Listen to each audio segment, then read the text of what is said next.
Hello kids, join us in our children's devotion. Listen to the word from 1 John 4 verse 19.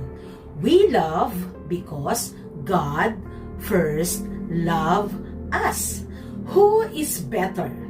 Do you know who is better?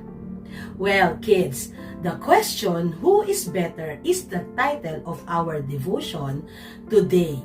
If ever kids na may situation na it is raining and you meet two children like you.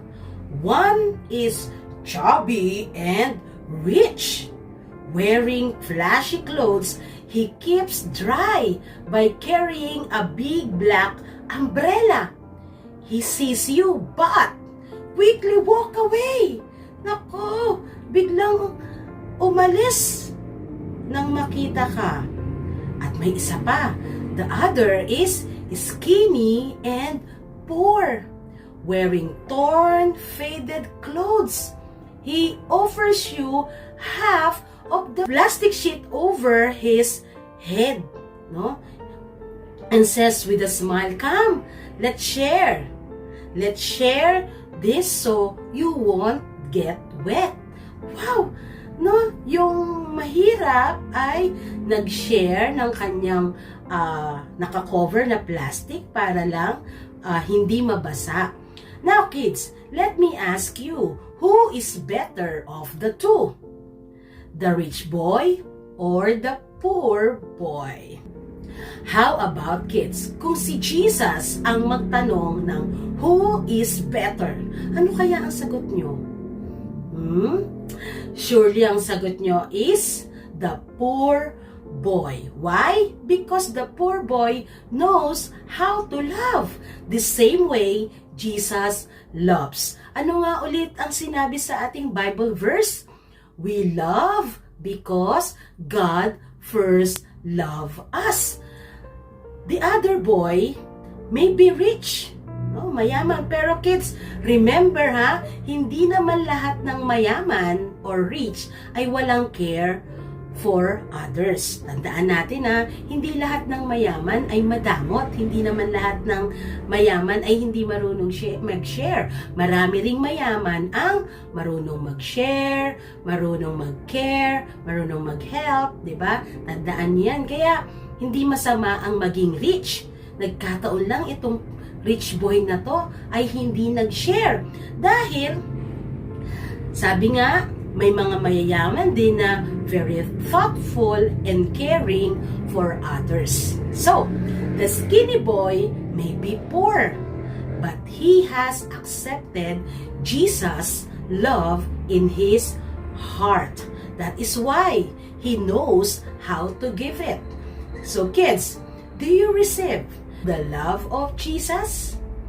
Paano ba malalaman ng ibang tao that you accepted the love of Jesus? Again, kids, Jesus is the one who loved us first. Kaya ito ang dahilan kung bakit we love, we care, we share.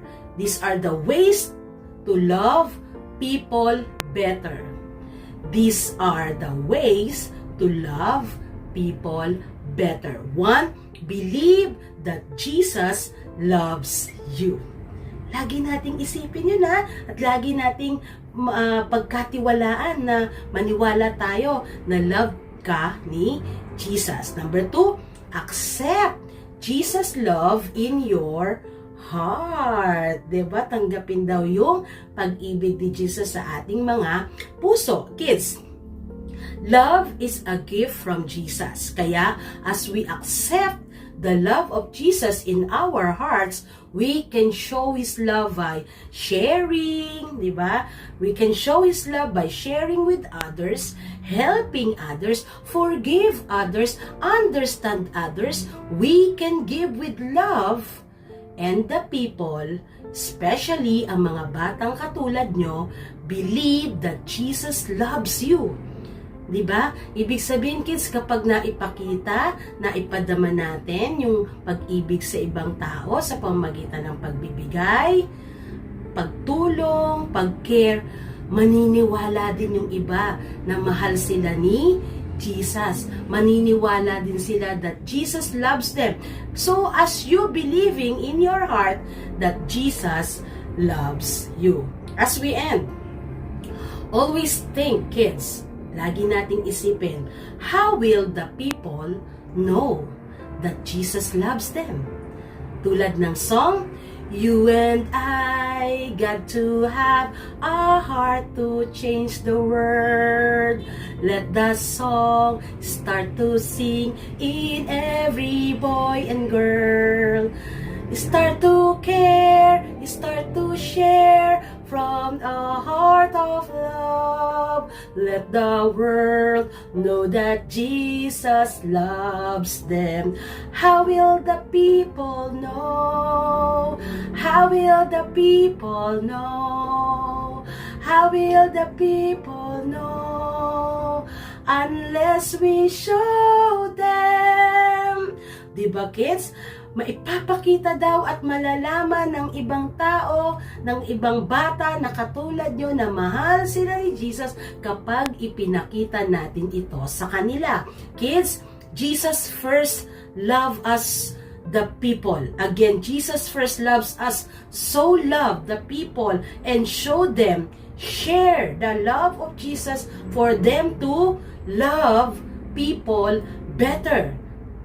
By believing that Jesus loves you and accepting Jesus' love in your heart. Let us pray. We thank you, Jesus, for loving us first. Thank you for teaching us to care, to help, to share, to understand people. Bless these children sa kanilang buhay. I-bless niyo po ang puso ng mga batang ito na nawa patuloy nilang matutunan na ibigin ang kanilang kapwa sa pamamagitan ng pagtulong, pagbabahagi at pagbibigay ng care na mayaman, mahirap, we can share because of love that we have in our hearts. Kaya nawa tulungan niyo po ang mga batang ito na lumaki na punong-puno ng pag-ibig sa kanilang puso, na lagi nilang matutunan ang pag-ibig ni Jesus na ipinadama sa mga batang ito. At nawa, Panginoon, lagi niyo pong ingatan ang mga bata sa kanilang pag-aaral, sa kanilang mga paglalaro, ano man ang kanilang ginagawa. I-bless niyo rin po ang kanilang family, maging malusog po sila, lahat ng may sakit, pagalingin niyo po, yung mga batang nanghihina, palakasin niyo po, yung mga batang nangangailangan po ng pagkain, that you may provide their needs, Jesus, sa kanilang pang-araw-araw na buhay. Thank you for loving the children. We always hoping, Lord, we are always hoping that the blessing of Jesus Christ will be poured out to these little children. At lalaki po ang mga batang ito na punong-puno ng kagalakan, pag-ibig, kapayapaan at kapanatagan sa kanilang puso. Thank you for loving the children, accepting the children, at nawa po manalig ang mga batang ito. These children believe that you love them, that Jesus loves them, and let these children accept the love of Jesus in their hearts. Thank you, Jesus. This is our prayer. In Jesus' name, amen and amen. Kids, have the heart to change the world with the love of Jesus. And this is Teacher Ressie always saying that Jesus loves you.